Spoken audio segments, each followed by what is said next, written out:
کہ Peoples party federal government کے ساتھ کسی کلیش میں آئے یا یہ آپ کا کوئی ایجنڈا ہو سکتا ہے. اور اگر آپ کے کوئی ایشوز ہیں فیڈرل گورنمنٹ کے ساتھ تو مہربانی کر کے وہ اپنے گھر میں سیٹل کریں, ان کو کسی اس طرح سے آپ کے سامنے نہ لے کے آئیں کہ جو ہے اس سے کوئی کنفیوژن پیدا ہو. خیبر پختونخوا کے بھی اسپوکس پرسن نے چیئرمین بلاول بھٹو زرداری صاحب کے اسٹیٹمنٹ پہ جو انہوں نے ٹیررزم کے خلاف دی ہے اس پہ کرٹیسائز کیا ہے. جس طریقے سے آپ کے اپنے وزیر اعلیٰ صاحب اپنے حلقے میں نہیں جا سکتے, اور اس کی میں وجہ بھی بتا دوں کہ آپ ہی وہ لوگ تھے جنہوں نے ان مدرسوں کو فنڈنگ کی جن مدرسوں کے ذریعے جو ہے وہ دہشت گردی کو پھیلایا گیا. ابھی آپ کو براہ راست لے چلتے ہیں, ڈاکٹر عاصم میڈیا ٹاک کر رہے ہیں.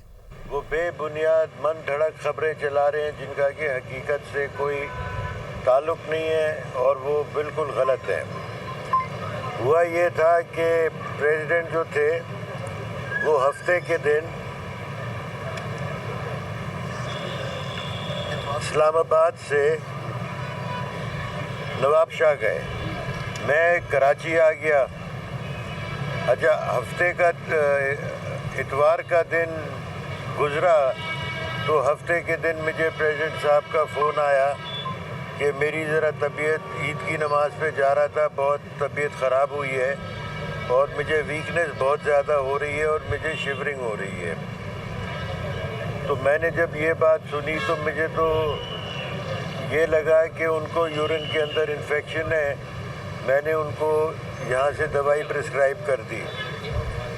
اس کے بعد ہم شام کو پھر فون آیا کہ طبیعت جو ہے عید کے روز بہت خراب ہے اور سردی لگ رہی ہے اور اب بخار بھی آ گیا ہے. مجھے تو شک ہوا تو پھر میں رات کو نواب شاہ پہنچا اور اندازہ یہ ہو گیا تھا کہ کیونکہ نواب شاہ میں اتنی ہیلتھ فیسلٹیز نہیں ہیں کہ ان کو کراچی لانا پڑے گا. تو اتوار کی رات ہم وہاں سے کوئی 3 بجے منڈے کی رات ہم ان کو کراچی لے آئے اور یہاں پہ ان کے ٹیسٹ ویسٹ شروع کیے. تو ٹیسٹ سے یہ ثابت ہوا کہ ان کو کرونا ہو گیا ہے اور کچھ ٹیسٹ ویسٹ مارکرز جو تھے اسی ڈائریکشن میں جا رہے تھے. پھر ہم نے کرونا کا علاج شروع کیا.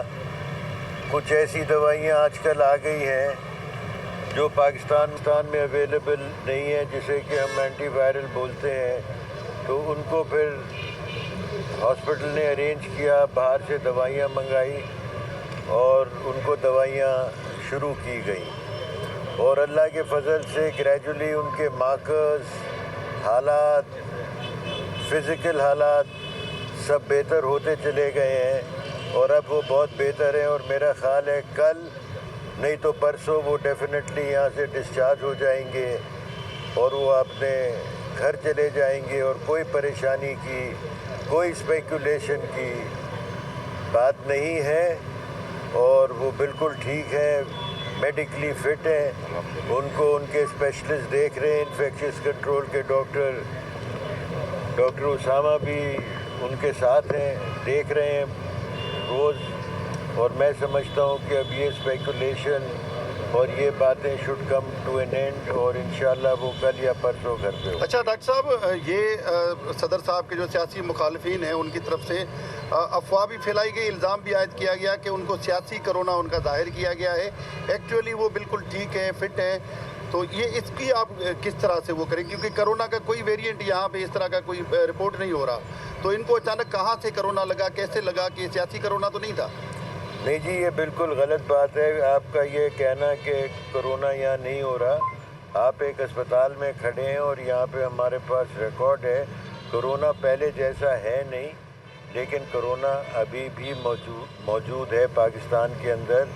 It's not in that lethal form, لیکن پھر بھی کرونا کے کیسز آ رہے ہیں. اور میرے حساب سے یہ کرونا جو ہے یہ ایک اور قسم کا ویریئنٹ ہے جو کہ اتنا ہارڈ نہیں ہے اور اس کے اتنے نیگیٹو ریزلٹس نہیں ہیں. اور بڑی بات یہ ہے کہ اس کی اب اینٹی وائرل دوائیاں آ گئی ہیں جو کافی افیکٹو ہیں. تو یہ جو سیاسی مخالفین جو مرضی ہے کہتے رہیں، ہم تو ہر چیز کو ٹوئسٹ دیتے ہیں، چاہے اچھا ہو یا بیمار ہو، ہر چیز پہ ہمارا ٹوئسٹ دینا ضروری ہے، اور خاص طور سے ہمارا پڑوسی ملک جو بھارت ہے وہ تو ویسے ہی ہمارا دشمن ہے، اور پھر یہاں کا سوشل میڈیا، بھارت کے سوشل میڈیا سے چیزیں اٹھاتا ہے جو میں سمجھتا ہوں مناسب نہیں ہے پاکستان کے۔ ڈاکٹر صاحب ایک ویڈیو کہ یہ کچھ عرصے سے یہ محسوس ہو رہا ہے جیسے صدر مملکت کافی کمزوری کا شکار ہے یا بیماری کا شکار ہے، تو انہیں اور کس قسم کی کوئی کیا امراض لاحق ہیں کیا، یا ان کی کمزوری کی وجہ کیا ہے جو محسوس ہو رہا ہے، سوشل میڈیا پر بھی ڈسکس ہوتا ہے؟ ان کو دیکھیں، میں ڈیٹیل تو نہیں بتا سکتا، لیکن جو بیماریاں آپ میں سے آدھے زیادہ کو ہیں، بلڈ پریشر، ڈائبٹیز، وہ چلتی رہتی ہے، اور ادھر میرا خیال ہے جتنے ہمارے دوست ہیں آدھے سے زیادہ اس میں مبتلا ہوں گے، مجھے یقین ہے۔ اچھا ڈاکٹر صاحب، پہلے یہ ہوتا تھا کہ صدر صاحب اگر علیل ہوتے تھے تو اسپتال سے کوئی فوٹیجز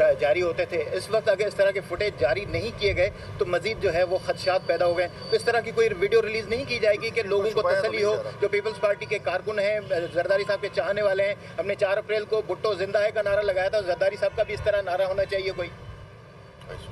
یہ تو ان کا سیاسی فیصلہ ہے کہ فوٹیجز جاری کریں یا نہیں کریں، لیکن میں نے کہا ہے کہ بالکل نہیں ہونے چاہیے، اس کا اور منفی اور نیگیٹو امپیکٹ ہوتا ہے۔ آپ وہ کریں گے تو لوگ کہیں گے یہ جعلی فوٹیجز ہیں، آلریڈی جعلی فوٹیجز کر رہے ہیں۔